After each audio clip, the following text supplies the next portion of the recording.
একটা শব্দ, একটাই শব্দ, ডেড হ্যান্ড। শুনলেই যেন শীতল একটা বাতাস ছুঁয়ে যায় হৃদয়ে। স্নায়ুযুদ্ধের অন্ধকার থেকে উঠে আসা এই ভয়ঙ্কর শব্দটা এখন আবার ঘোরাফেরা করছে রাশিয়া যুক্তরাষ্ট্রের উত্তপ্ত আকাশে। ইউক্রেন ইস্যুকে কেন্দ্র করে যখন দুই পরাশক্তির মধ্যে কথার লড়াই পারমাণবিক উত্তেজনায় রূপ নিচ্ছে, তখনই সামনে চলে এসেছে রাশিয়ার সেই গোপন প্রতিশোধ ব্যবস্থা, ডেড হ্যান্ড।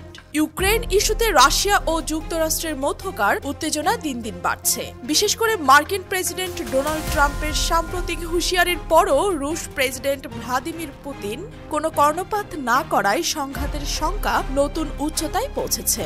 এরই মধ্যে রাশিয়ার জলসীমার কাছাকাছি মার্কিন যুক্তরাষ্ট্র পারমাণবিক সাবমেরিন মোতায়েন করেছে, যা এই উত্তেজনাকে আরও বাড়িয়ে দিয়েছে। জবাবে মিত্র বেলারুশকে সাথে নিয়ে পাল্টা অবস্থান নিচ্ছে রাশিয়া।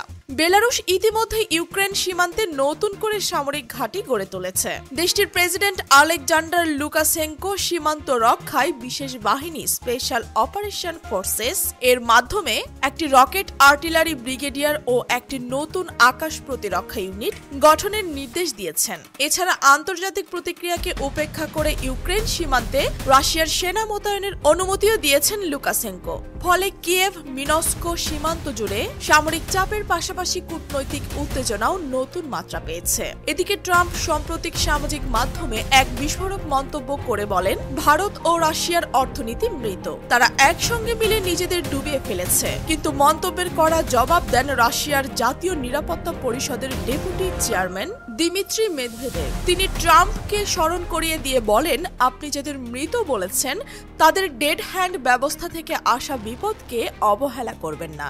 এই ডেড হ্যান্ড নামটি এক ধরনের গোপন পারমাণবিক প্রতিশোধ ব্যবস্থা, যা মূলত সোভিয়েত ইউনিয়ন যুগে তৈরি এবং আজও রাশিয়ায় সক্রিয়। এটি পারিমিটার সিস্টেম নামেও পরিচিত।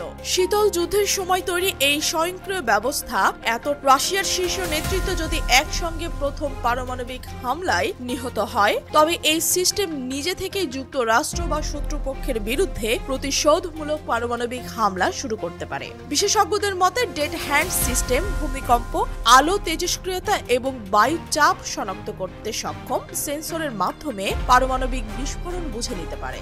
যদি এই সেন্সর সাড়া দেয় এবং কেন্দ্রীয় সামরিক নেতৃত্বের সঙ্গে যোগাযোগ বিচ্ছিন্ন হয়ে যায়, তখন এই ব্যবস্থা স্বয়ংক্রিয়ভাবে রাশিয়ার আন্তঃমহাদেশীয় ব্যালিস্টিক ক্ষেপণাস্ত্রকে সক্রিয় করে দেয়। ওয়ার্ল্ড ম্যাগাজিনের প্রতিবেদন অনুসারে এই সিস্টেম এখনও কার্যকর এবং রাশিয়ার সামরিক পরিকল্পনায় এটি একটি কৌশলগত অস্ত্র হিসেবে বিবেচিত। সাধারণ সময়ে এই ব্যবস্থা নিষ্ক্রিয় থাকলেও সংকটকালীন পরিস্থিতিতে এটি চালু হতে পারে। এতে রয়েছে একটি বিশেষ কমান্ড রকেট, যা সংকেত পাওয়ার পর দেশের বিভিন্ন ক্ষেপণাস্ত্র ঘাঁটিতে ধ্বংসাত্মক হামলার নির্দেশ পাঠায়। এই সিস্টেমের অস্তিত্ব এবং কার্যকারিতা নতুন করে আলোচনায় এসেছে রাশিয়ার উচ্চ পর্যায়ের হুমকির প্রেক্ষাপটে। আন্তর্জাতিক বিশেষজ্ঞরা বলছেন, এই পরিস্থিতি পারমাণবিক অস্ত্র প্রতিযোগিতা ও বিশ্ব রাজনীতিতে শীতল যুদ্ধের ছায়া ফিরিয়ে আনছে। বর্তমানে পশ্চিমা জোট এবং ন্যাটোর সদস্য রাষ্ট্রগুলো এই উত্তেজনার বিষয়ে উদ্বিগ্ন। যুক্তরাষ্ট্র এই হুমকির প্রেক্ষিতে নতুন করে সামরিক প্রস্তুতি শুরু করেছে।